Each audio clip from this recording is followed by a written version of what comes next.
Hello everyone and welcome to Mindmakers Podcast 14.0. This is Aadit Kapadia coming to you from Houston. With me are my partners in crime, Pramod, Kumar, Buravalli and Sunanda Vashisht. How are you people? Good, very good. Good, Aadit. How are you? Pretty good. Doubly excited that Rahul Baba is back in town. Yes, he was spotted. Che. What I meant is Che Guevara. Che Guevara. No, okay, so from Rahul we're talking about Sitaram Yechuri? Yes. Because I saw posters of them in the rally or this something. time, I think the first time a permanent member of the CWC has been elected to the CPIM. I think that sums it up, right? So the bond has gotten stronger Without marriage. without marriage. Both is on a roll today. I know. I think the election of or the elevation of Mr. Yechuri as the General Secretary of the The CPIM. last election he won was in JNU.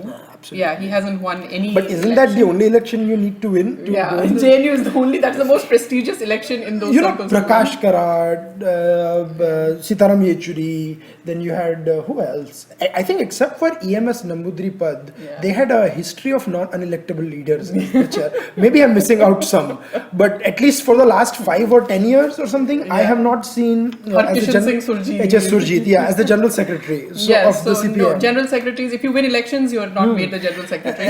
Excellent day for, excellent week for the BJP because the Janata Parivar United, Rahul Gandhi is back and Sitaram Yechuri is... CPI and CPIM have announced a merger. And Sitaram Yechuri is, I think, probably going to do what Narendra Modi wanted to do CPM, drive it to the ground. Yes. I saw a joke on the internet that all the Janata Parivar stalwarts are all they have their backs to the wall and they are quipping to each other ki this way we won't show our backs to each other, so ultimately we will never get backstabbed. So our backs are already to the wall. The problem is that they are stuck between two walls. Yeah. So, But it's amazing how Narendra Modi has driven all of them to, sort of be united. So, all No, the who left says he parties. divides? He divides, the country? exactly. No, He invites the opposition, Yes, Like he has no one. united the opposition like no one. And in fact, the Janata Parivar, it's amazing. They have no combined program or anything. They haven't come up with anything. supporters of the Janata Parivar will be doubly excited that Kamal Murarka, with all his electoral experience and his amazing winnability all across India, will join and campaign for the Janata Parivar in Bihar. What do you think? How many seats or votes will Kamal Murarka get in Bihar? I think Get for Nitish Kumar. What about Devegowda? I mean, do you think he'll be a great impact in Lucknow? Yes, absolutely. Because now apparently because if he doesn't sleep. If he doesn't sleep. No, because sleep is good for health. Ultimately, there's a thin line of difference between meditation and sleeping. So according to Devegowda was meditating. He was meditating. The sleep posture. Yeah. But I think Amit Shah summed it the best. He said 0 plus 0 is still 0. 0 plus 0 is still 0, exactly. But I mean, if the CPIM and CPI are merging, congratulations, they made it to double figures. From 9, they went to a grand total of 10. I mean, and 11 in the Rajya Sabha. Can you imagine? I know. And left parties are going through that phase where they're trying to become more left than Mamta Didi, which is a renaissance in the left politics in India. You know, pata hai, there are instances where people go in front of each other. In Mamta and left, they try to go behind each other and keep on going left. I think the finest moment for left was UPA 1. Yeah. When they, 2004 elections. 2004 elections. I think that was the finest moment for them. Or something. And finest moment for them ever, I think. And that's it. After that, they have only driven themselves. Then Prakash Karat happened. And he ensured that they... Which again, I'm not complaining. This stayed at the left. We broadly are right of center ideologically. So I mean, the left of center is.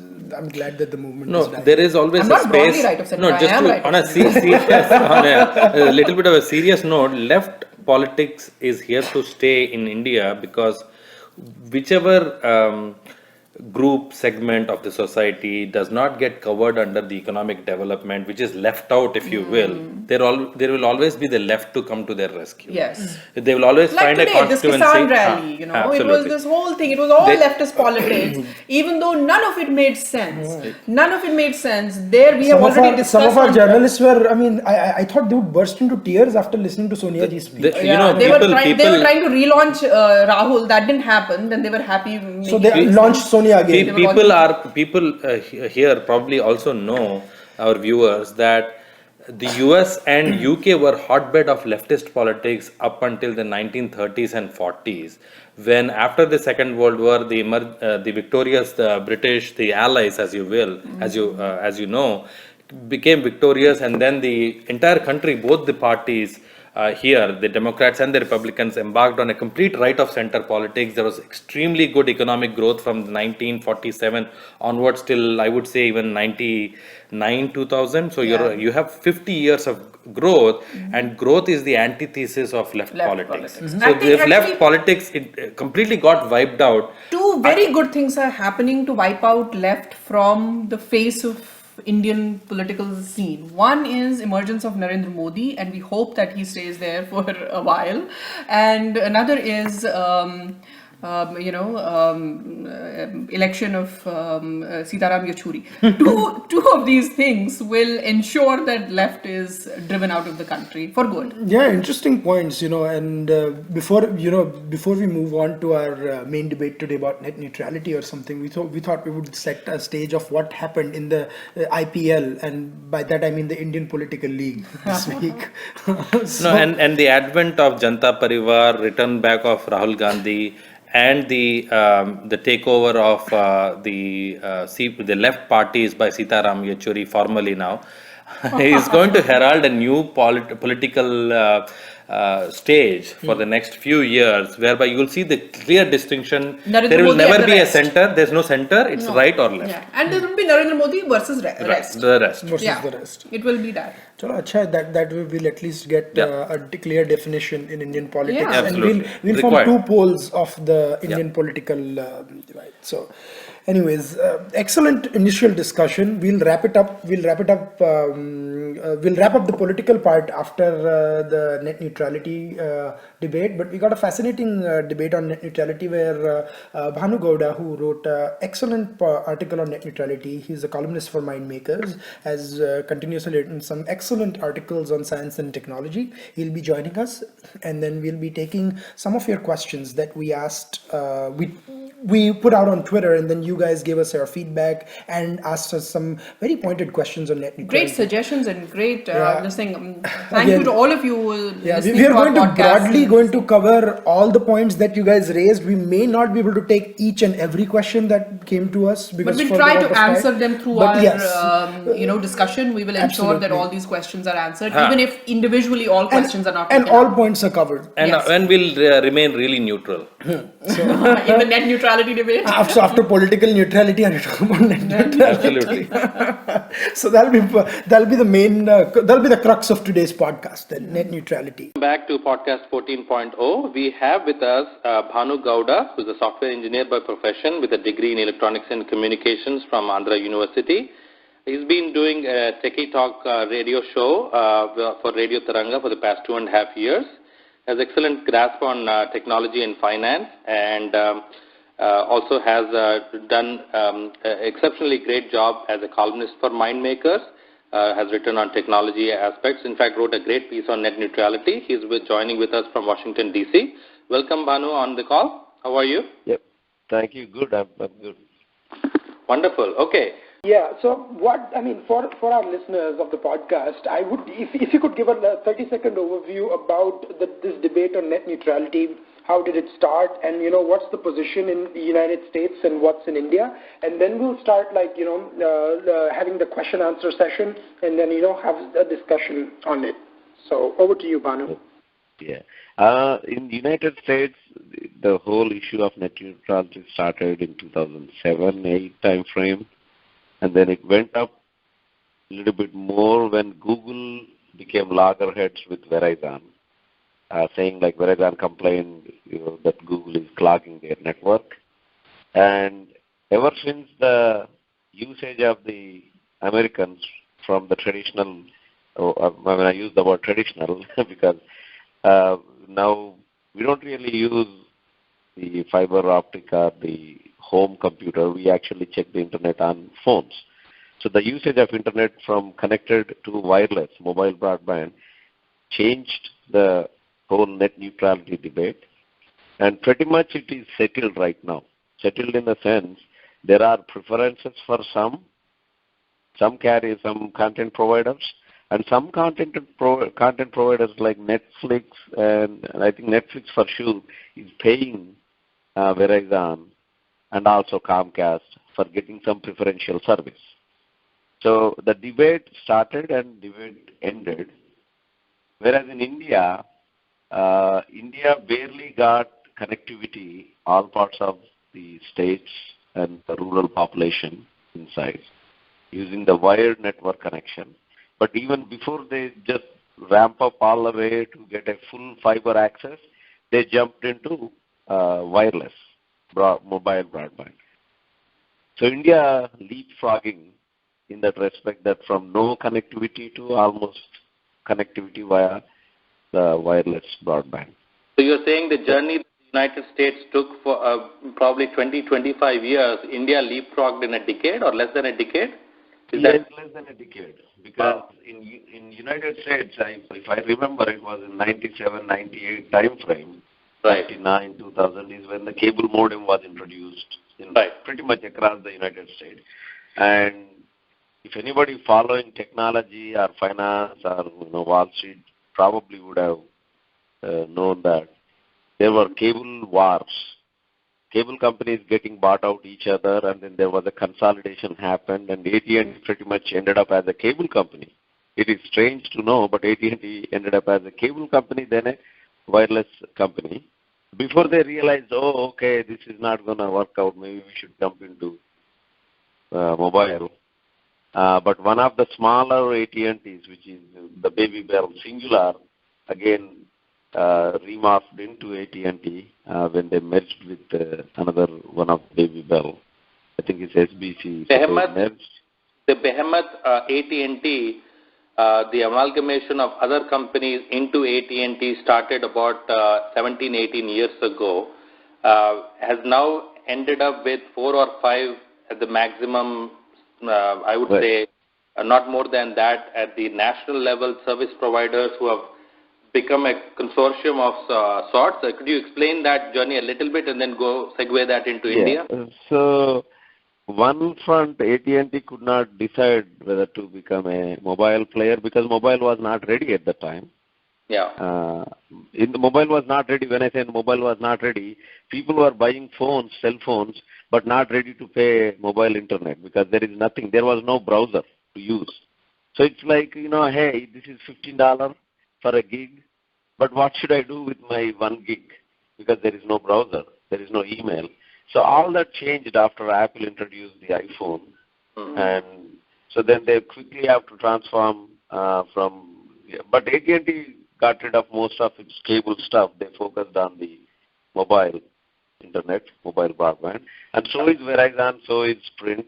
And then the mobile pretty much became like a 4 or 5 players in that. Sprint, AT&T, Verizon, T-Mobile, and some of these what you call MVNOs, mobile virtual network operators. And then on the wired connection, you have Comcast and you have Cablevision. I don't know, I haven't checked lately, but they're still there. And then you have Time Warner, and then you have Verizon Fios, the fiber. No, so that's the scenario. Yeah. No, so that brings us to some interesting questions that listeners gave to us, and one of the questions was from someone on Twitter called Anon Desi, who said that why is net neutrality of my interest if my internet usage is only sparing? If I use my internet only sparingly, and can ISP just charge flat per MB? But I guess they're already doing that. They're already charging flat per MB or gigabytes or something. So what would you say on that? Like, why do you think a net neutrality would be a low? I think the answer is the question is valid. Mm-hmm. That the ISPs for any internet service provider, whether mobile broadband or the wireless with cable or fiber, they shouldn't be discriminating. But that actually turns into something. The companies, when they do business, they invest in infrastructure, right? Yeah. And since we just started off with that just now, we concluded that it took 20 years. It's not conclusion, it's history now. So telecom history or internet history in US and India. So it took 20 years in US and India just jumped. So there is this huge demand. That means they have to build network. So the second question is, why can't they just charge flat rate? So the problem is they can charge, but at the rates that they are charging right now is ridiculous. So if they, it's too high what they are charging right now? Is that what you're saying? It is too low. It's too low for making money to build the future networks. Is it too low in India, or is it too low in America, or is it too low in both the places? Across the places. It is right now too low in India. And for the too low or whatever the too cheaper plan, the speed that they get is also not that great. Okay, let me ask you this. When this net neutrality debate, as you well know, and I would like to say it for the benefit of our listeners, the term was coined by Columbia law professor in 2003. And to going back to the basics, because I'm not a techie, so I will go back to the basics and I'll try to understand it in a layperson's point of view. It said net neutrality to me meant an idea which propagates that ISPs or internet service providers should treat all data on the internet equally without charging differentially by the content or the site application. So that means that when I get an internet connection at home, whether I go to Facebook or whether I go to Twitter or whether I go to a university website or I go to XYZ website, no relevance to the ISP provider. It should not matter to ISP provider what I do and where I go on my internet as long as he provides me the internet connection to my home. So now this idea of Airtel Zero and internet.org, which is being promoted by Airtel and Facebook, that we will provide certain websites to certain people, to say the rural audience or something. It's, on the face of it, it seems an altruistic model that to some people will provide it at a low price because they don't have access to internet or they don't have money for the internet. But at the same time, they want to be able to give these packages that where, we will charge, a different package for so-and-so and different package for so-and-so. So do you think that is fair? If we really argue in that, like the vast majority of Indian population is mad about this whole thing getting preferential treatment, it is not fair. It is not fair that some get preference. But the alternate solution for that is, I am just looking up the data right now on the 4G network, which is not really that great in India compared to United States. That's right. I still consider it is an inferior network. But in Bangalore city, it's 250 rupees for 1 gig. That translates to $4. Okay. And typically in United States, pretty much all of us, on a month-to-month plan or a 2-year contract, we use about 3 gig roughly a month. Okay. So that translates to $12 roughly. So imagine you go to AT&T and just give $22 or $25 for increase that slab. Instead of, why don't they increase that slab? Instead of $4 or $22, let them charge $50, but let them not discriminate on the content then. Exactly, that's what I was coming to. To add to Sunanda's point, they should not be dictating, they should not be dictating the content. Let them increase the cost to make profits. Suppose they are giving me Facebook, I don't want to go to Facebook, I want to go to Joe's book. I don't care. Okay. Okay. Now the point really is, we both and all of us pretty much agree that there should be no preferential treatment, and they should charge whatever they want to charge. Yeah, let them charge a higher amount. But once they decide can't decide anything. Yeah. The problem here is, for the 250 rupees we pay for 1 gig, right? Not everybody will use to the 999 whatever megabytes. Banu, could you repeat that, because I got lost somewhere. Could you kind of give a background? There are like how many 100 million customers for Airtel, and not everybody is going to use the capacity that 1 month. So they all these 100 million. I'm just quoting some numbers. Right. Whoever has those plans, they will not completely use their quota to the end of the month. We have a 3 gig plan. Sometimes we do 2 gig usage. Sometimes we go over. But most of us are pretty good, decent within the limits. Right. Okay. So with the money that they get, I don't think they are going to upgrade their network and be competitive in the future. Okay. So they want to make more money. There is no question about that. So coming back to the point is like, why can't it be 500 rupees? So take my 500 and give me 1 gig data, but don't put any restrictions. Right. Because the bottom line is that if you want to charge more money, then you are free to increase the price, as you said. But they should not be dictating what content a person wants to visit, or what speed that this content should go by charging a premium rate. But what you said. I completely agree on that. But with the money that they get, they are not going to sustain their network. The 250 that we pay, most of us do not realize it. No, so that's another point, and I'm coming. This leads kind of to a question that was asked by Parin Shah on Twitter. What he said, and he brought up an interesting point, that the USP of services like Skype and others, is extremely low cost and benefits like video and file sharing, right? So this is like a technological advancement. So should the ISPs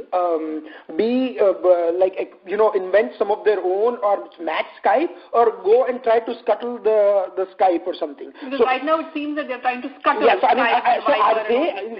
when they say that the government should not indulge in protectionism, are they doing the same by trying to scuttle such? I'm just playing devil's advocate. I'm not taking a position for or against this. No, actually you are not. The point really is, we all agree. I also agree that they should not have put any rules. Any preferential treatments and blocking and throttling of any ports or anything. They can just charge whatever they want to. So if we really look into that, we are paying 250 for 1 gig. It doesn't really mean that the 250 that we pay are all the customers of the Airtel who are paying the 250 rupees. Is that the cost of running the network? No. The cost of running the network is much more. I have to go back into their statements and see how much they spent on their network and the whole operations. Right.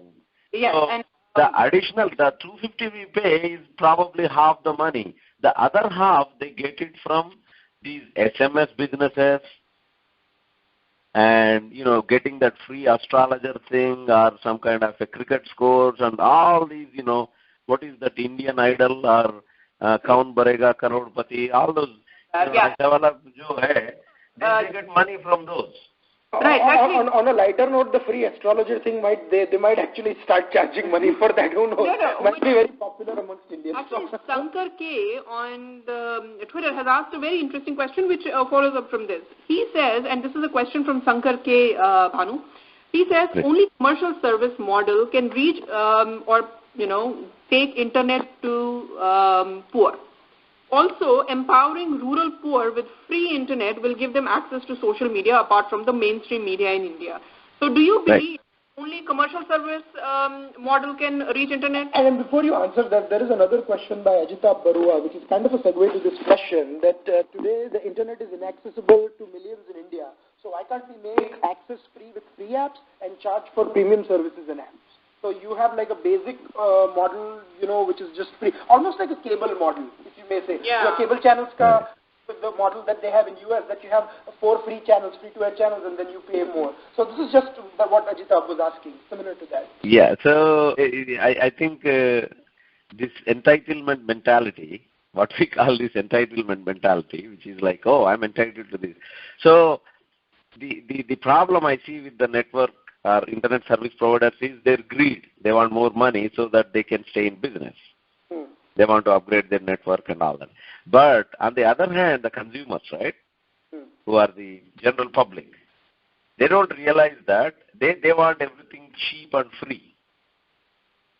So cheap and free means they don't realize that they are paying $250 for 1 gig, but another $50 of that cost comes from some Kaun Barega Karodpati and all these things. So if they add up all those things, it is actually costing, it probably costs like 600 or something to maintain, to give a gig, of which they pay 250, and then the remaining 320 or whatever, 350 rupees, comes from all these deals that these telecom operators did over the period of last 10 years.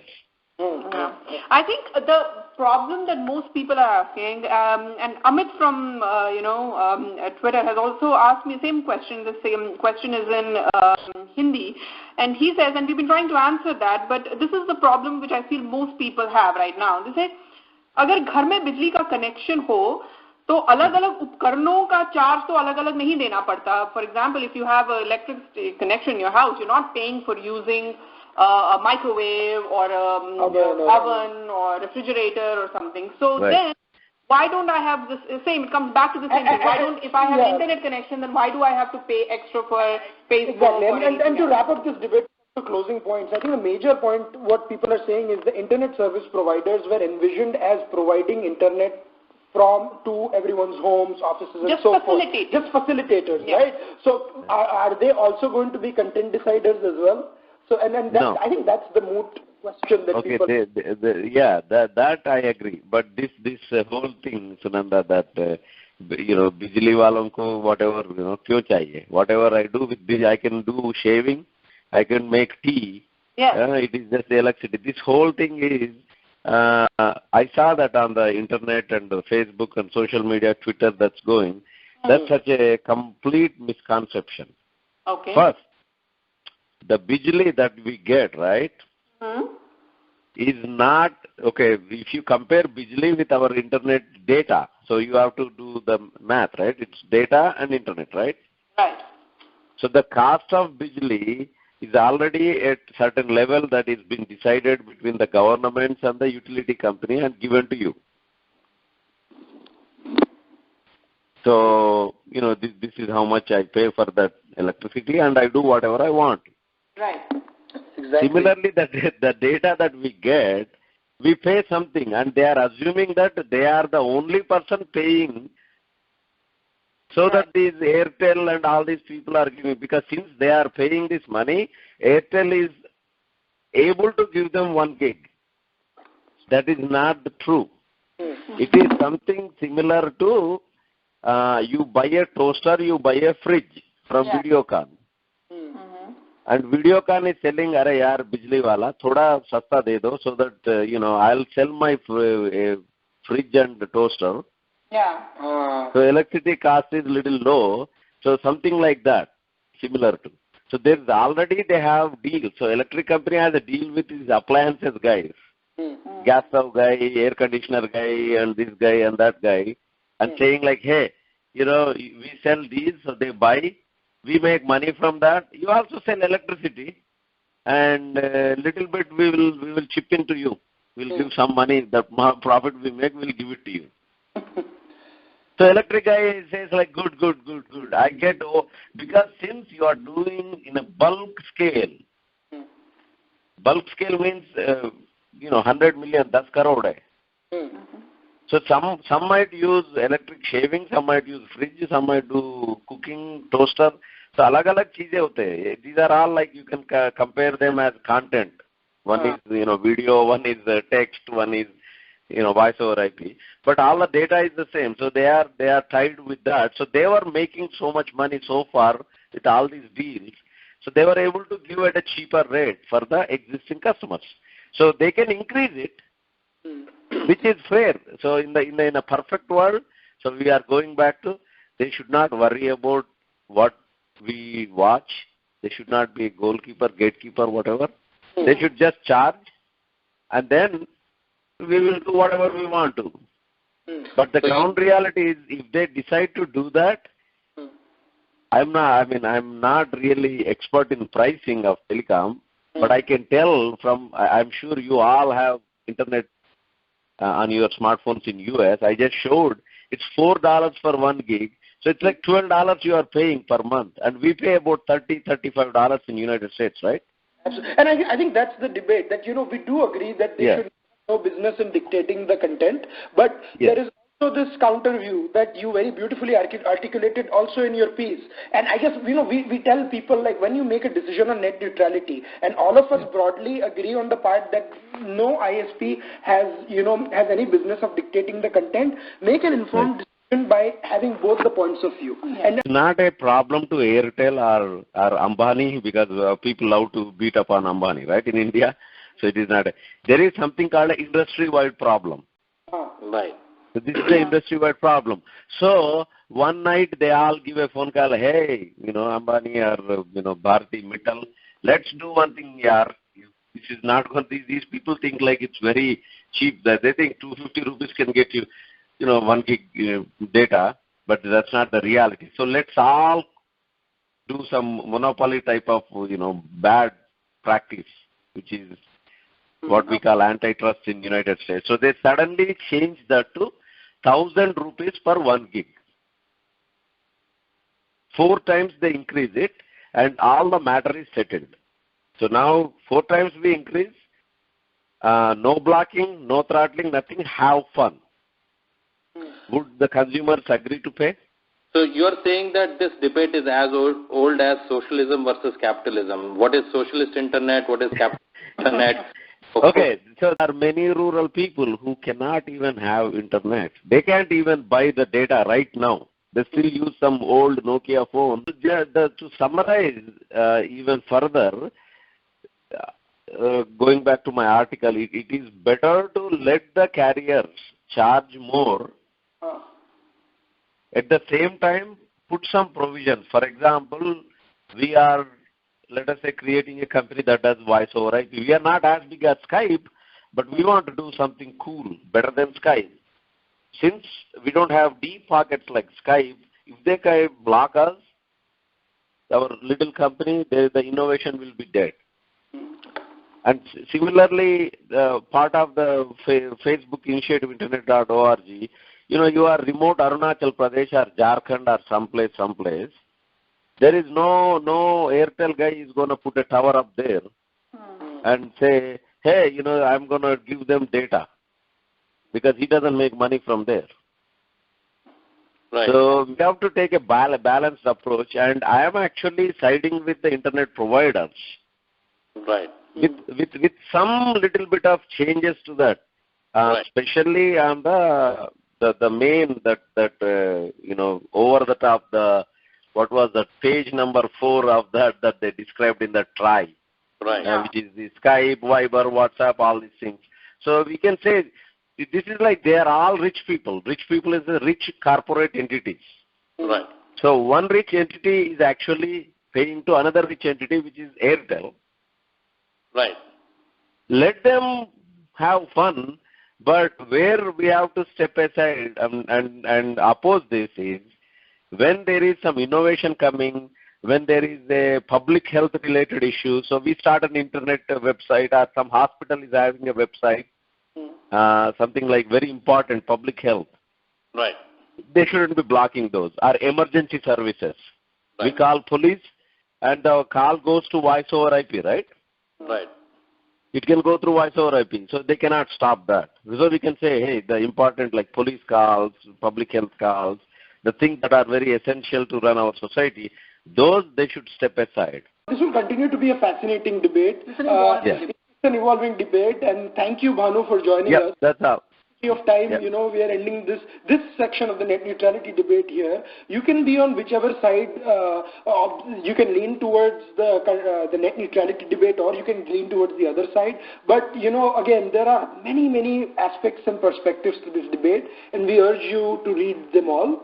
And interesting. But one point where we all agree on, that no one can dictate what content comes to your phone. And I think that sums it up, and that's a good point to pause today's net neutrality podcast. We'll continue this further, and we'll continue to have exciting columns from Bhanu for Mind Makers, and we'll continue to have these invigorating debates on Mind Podcast. So thank you, Bhanu, for joining us today on Mind Podcast. It's been a pleasure to you. Thanks. So to sum it up, we had an invigorating debate on net neutrality with Bhanu, Pramod and Sunanda, and everyone had excellent points to share. And I must compliment our listeners and our readers on Mind Makers for giving us such excellent questions. Excellent set of questions, perspectives into account, and think in a different direction. But one thing is for sure, something that I think everybody across the board agrees when it comes to net neutrality, that internet was initially created for academic research and for excellence, human excellence. And I think it should stay as a to use medium your for human quote, excellence. Sunanda, democratization of discourse. Yes. So, and again, coming back to the point which we repeated about 16 times, that no one should be allowed to dictate the content. Yes. And that's pretty much all where we all agree. That's a point of convergence for all of us on the net neutrality debate. So but to some of the initial part of the debate, the political part, that what we talked about, the three stalwarts of Indian politics, the Janata Parivar, Rahul Gandhi and Sitaram Yechuri. And we talked about Modi the Great Unifier. Modi the Great Unifier. I mean, you wouldn't be surprised if these three get together in a new Gathbandhan. Rahul will, Gandhi, I am not Sitaram surprised. Yechuri and Yeah, Janata Parivar eventually. There is no question about Congress and CPIM new this thing being together. There is no question about that. They will probably be on this. They will converge together on the Kisan rally that they are doing, so-called pro-farmer. Although it's interesting, I don't know. Again, what we said, I think last time, I still don't know what is pro-farmer about their, or what is anti-farmer about I the don't land know what is. acquisition. I don't know what is Marxist about Sitaram Yechuri. I thought you would say, I don't know what is Congress about Rahul Gandhi. I know. No, all of these communists from India, they talk heavily against the United States. Tell me one thing, will Manishankar Iyer be happier that Rahul Gandhi is back, or that Sitaram Yechuri is leading the CPIM? What will he be the happiest about? His Rajya Sabha seat is assured from Kerala. From Kerala, Manishankar Iyer? The first time. How? Okay, because of Yechuri. Because he was not sure where his next... Sitaram Yechuri has to get his own seat from Rajya Sabha. No, he will get it. He will probably get it under the media quota. But you think Narendra Modi will nominate Sitaram Yechuri? No, it will be a consensus Anglo-Indian candidate for the time being.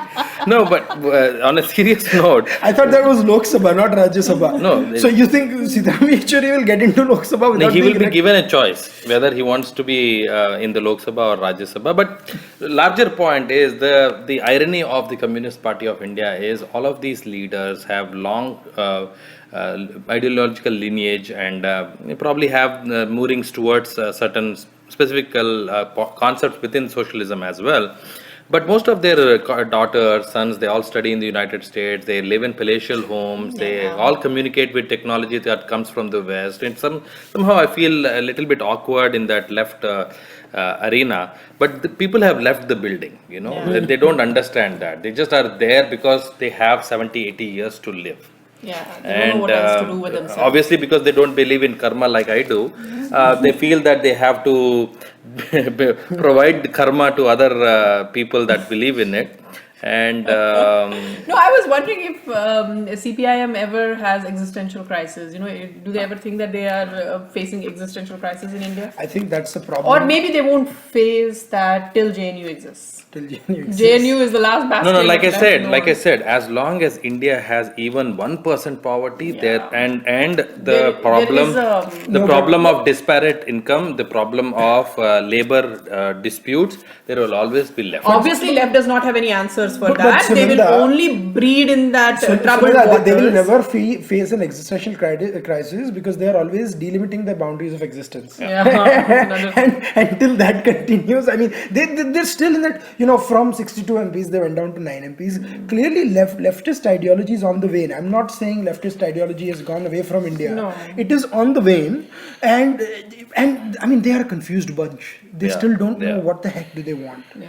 And No, well, after I'm USSR, talking about confused bunch. I mean, when you have Rahul Gandhi on the side, you are No, after USSR melted, they didn't know their bearings anymore. They didn't know what to do. Their success will come from Modi's failure, which is what the right of center, I would say people with right of center leanings have to be careful about, is what kind of economy is being built, what kind of society is being envisioned in terms of whether it's this rural versus urban divide that will starkly manifest itself also. That is why Modi's prime ministership is so important, because of the timing it has come at. So he not only is someone who believes in reform, who is very committed to reform, but he is also very involved in changing the socialist mindset of people. Right. So he is actually, look at this LPG subsidy. He is actually getting people to give up subsidy. When has that ever happened in India? The richer you are, more subsidy you want to take in India. That is the kind of mindset you have. So Narendra Modi's legacy is also that he is trying to change the mindset of people. And I think that's what they're more concerned about, that this is more like a political battle. This is turned into an ideological battle where they are going and making sure that wherever, they're hitting it where it hurts for the leftists and stuff. And they are this was being played on a different terms probably say 2 or 3 years ago or something, but now it's become a higher stakes battle for them because, as Sunanda put it, it's an existential crisis. It is, because they know that any growth that is visible both rurally and on the urban sectors of any economy, that basically removes the problem that gets removed. If it gets supplemented or it gets replaced by another set of problem, that is what gives oxygen to all of these riffraffs, as I call them. The riffraffs on the perimeter, which are always there to kind because of feed on their off. own, they have nothing to give, nothing to offer, nothing. They will just, And nowhere to get elected from. Yeah. So they will just feed off if there are any failures from the right-wing government. That is where they will feed off. Except in some academic bastions, in some cozy corner, with an air conditioner that is made by the United States. These guys have nowhere else. You're not a socialist until you talk about socialism over $200 coffee. Right? So, and I think that sums up the divide and the hypocrisy over it. It's been a strange podcast today. It's a fascinating podcast, actually. From technology to politics to ideology to... And internet is a great level. No, I wonder if Sitaram Yechuri uses IBM computers or whether he uses a made in China re-engineered. Re-engineered IBM computer. See, I think that is still made in China. No. He uses those laptops given by Samajwadi Party with Mulayam Singh Yadav's photo as the screensaver. Maybe they tried to change that to some other person's photo as the wallpaper. But that laptop came from somewhere. That laptop also came from China. Janta Parivar. That laptop came from Janata Parivar, and now they are uniting. So that's another interesting thing. When they distribute these laptops again, will all the 6 pictures be there, or only there will be state-specific pictures on the wallpapers? State-specific pictures, I would know. Because they still Mulayam Singh Yadav, because Mulayam Singh Yadav is the leader of the Janata Parivar. No, one precondition for them probably is that the screen should be red. Absolutely But red. Samajwadi Party is Also red. Also red and white. Red and green. Yeah. Red and green. No blue, like Modi wants. No blue. Only red and green. Pramod has all its colors sorted out. As soon as I say saffron, the people will go after me. Anyway, so to kind of talk about Rahul's return also a little bit is that whether he brings his meditative state into the cool and composed soon to be composed party, the Congress party, is yet to be seen. We'll have to see the next. From the composed Congress to the decomposed left. I guess that sums up. But no, don't call them decomposed because they're getting energy out of decomposed things also. Please, let me not open my rightist economic this thing. No, this is a fascinating debate which will go on, and this probably we've gone way over our usual time for the podcast, so we apologize. We hope you enjoyed the debate as much as we did discussing and debating this. But we'll be back next week to discuss more things on it. Please follow us on Twitter at MYINDMAKERS. Please like our Facebook page. You can follow us on our personal accounts. It's at ASK0704, at SUNANDAVASHISHT, at PBURAVALLI. Keep listening, keep sending us your comments and feedback, and keep engaging with the mind makers. Together, we and all of you guys are mind makers. We look forward to hearing back from you guys. We'll be back next week. Thank you.